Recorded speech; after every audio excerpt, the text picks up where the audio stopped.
Hi everyone, welcome to all of you for this video lecture.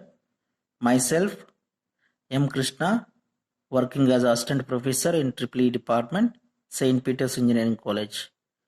In this video, we are going to consider synchronous generator. I am explaining synchronous generator in detail. Synchronous generator, basically the meaning of generator is it is a rotating machine which converts mechanical energy into electrical energy. And synchronous generator means it generates electrical energy from mechanical energy at a constant speed called synchronous speed. The other name for synchronous generator is alternator because it is producing or generating an alternating current, AC quantities. Let us see the construction details of three-phase alternator, three-phase synchronous generator. Basically, three-phase synchronous generator has two main parts. One is stator, the second one is rotor. When we see the details of stator, this is the diagram. Stator, look at this. These are the RYB phases which we are taking the electrical energy from the machine. And this is stator frame. Inside this is stator core, and the inner periphery of the stator is made with slots. Inside the slots, keeping the stator winding or armature winding. When we see the details, it is a stationary part of the alternator. It has a hollow cylinder type structure. This is hollow cylinder type structure. It is outermost part of the machine. Okay, and when we divide the parts, stator into different parts, the stator frame, outermost part of this stator is stator frame, and inside is a stator core. And stator frame is made up of cast iron or cast steel material, and stator core is made up of silicon steel material, and these are all stampings and laminated. Few technical details about the stator core or laminated core reduces the eddy current loss. Use of silicon content in making of stator core reduces the hysteresis loss. And these two losses, what we call is core loss. The loss which is going to be producing during the operation in the core is called core loss. When we divide the core loss into two categories, one is eddy current loss, other one is hysteresis loss. This eddy current loss is minimized by arranging the laminations, and this hysteresis loss is going to be reduced by using silicon content for the steel, by adding the silicon contents to that steel, maximum of 0.5 mm. And Slots are arranged in the stator inner periphery to hold the stator winding or armature conductors. Coming to rotor, it is a rotating part of the alternator and it is cylindrical in shape and supported by shaft and bearings to rotate very freely. And rotor is classified as two types. One is salient pole or projected pole rotor. The second one is cylindrical or non-salient pole rotor. We can able to see the structures of both the rotors. This is salient pole rotor. Look at this. This is the surface of the rotor. From this surface, the poles are projected out like this. Suppose the machine is a 4-pole machine. The structure is like this. This is N, this is S, this is N, this is S. 2 N poles, 2 S poles. And there is a field winding wound around these poles like this. And this field winding is going to be excited by a DC supply, VDC. When we see the cylindrical type rotor, it's like a cylindrical, okay. Cylindrical type rotor is made up of high grade nickel chrome molybdenum steel. It is a solid cylinder supported by shaft. 2/3 periphery is slotted to hold field winding. We can able to see that in figure.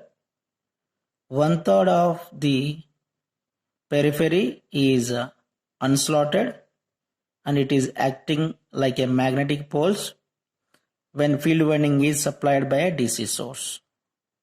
What we call, after supplying the electrical energy to field winding, that 1/3 part of the rotor periphery acting like electromagnetics and creating poles as same as stator. These rotors have generally 2 or 4 poles. That is, number of poles are very less.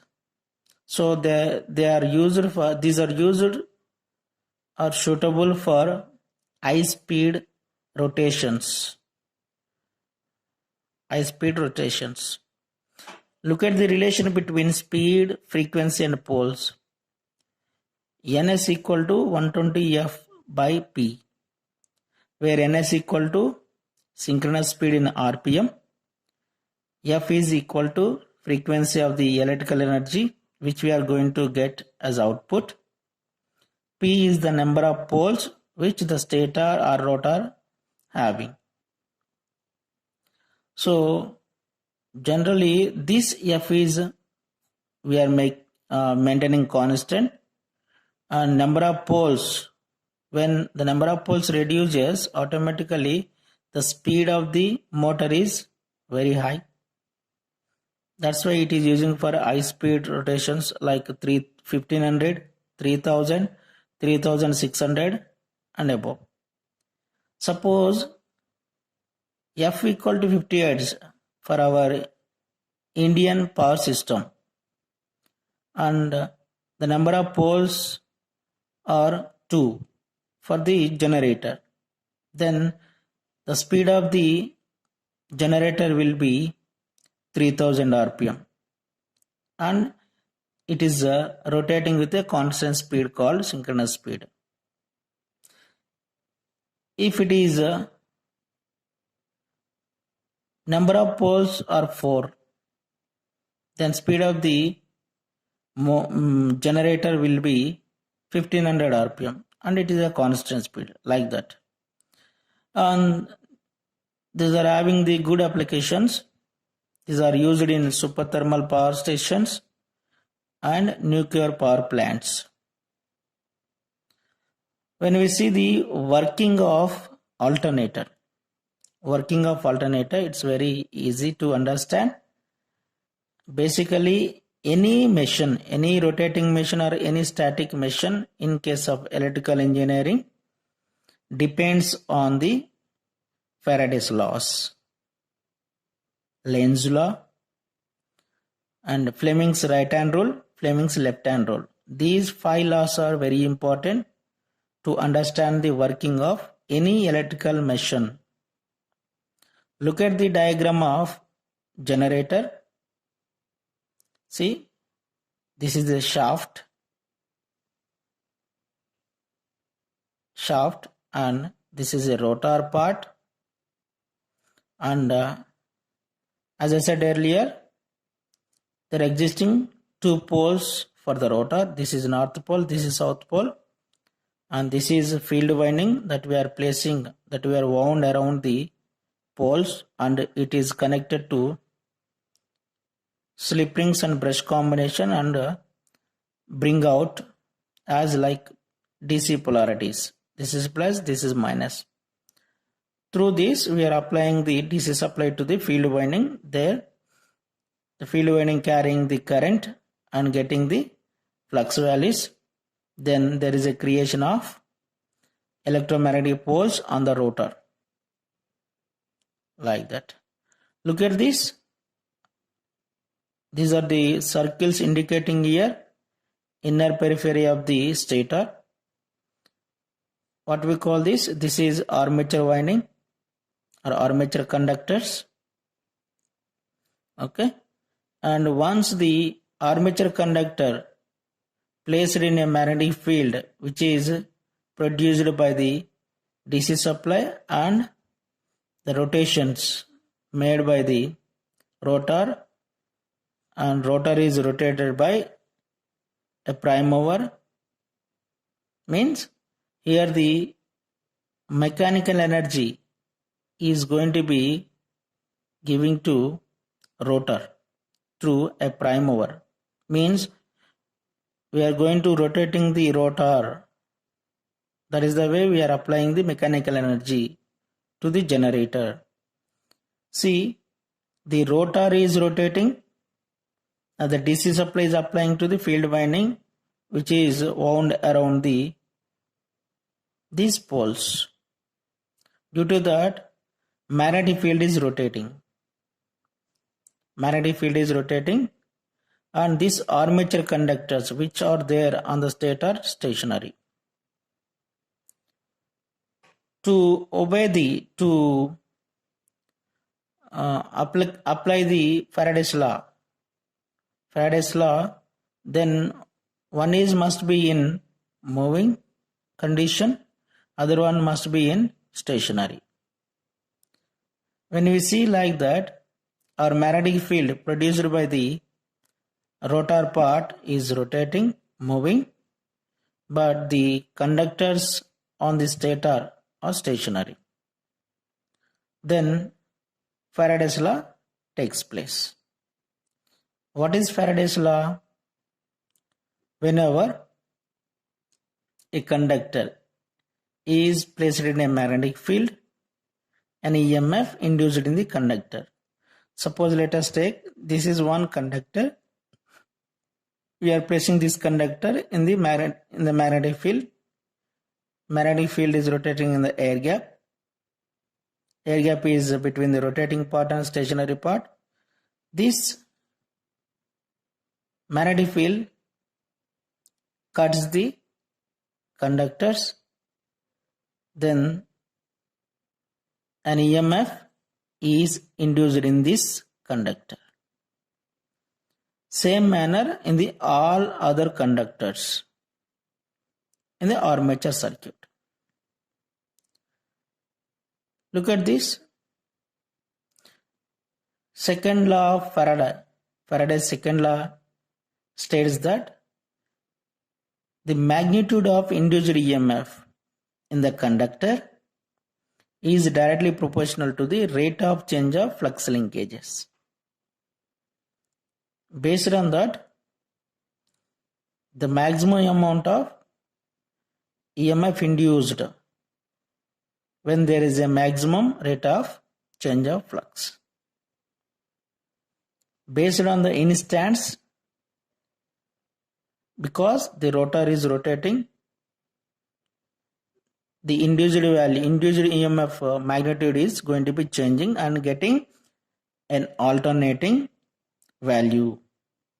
In that way, the electrical energy is going to be generating in the stator winding. The generated electrical energy is getting out through its three terminals R, Y, B, and these are connected to a three-phase load. Three-phase load, what we are using in our applications purpose, like this. See this, the mechanical input is applied to rotor through a prime mover. Here prime mover may be a turbine or engine which is able to provide the mechanical energy. The field winding is wound around the rotor and is excited by a DC supply. Then rotor gets magnetized. The armature winding is a three-phase winding which is placed in the slots of stator, cuts by the magnetic flux lines. So by Faraday's law of electromagnetic induction takes place. What is that Faraday's law? Whenever a conductor is placed in a magnetic field, an EMF induced in that conductor. So some EMF will be induced in the armature. That EMF we are getting out from armature terminals that can be used to supply electrical energy to the electrical loads. The EMF induced per phase is given as Eg equal to 4.44 phi of T phase in volt. Eg is equal to generated EMF, phi equal to flux per pole in Weber, F equal to frequency of the electrical energy generated, T phase means number of turns of armature winding. Thank you.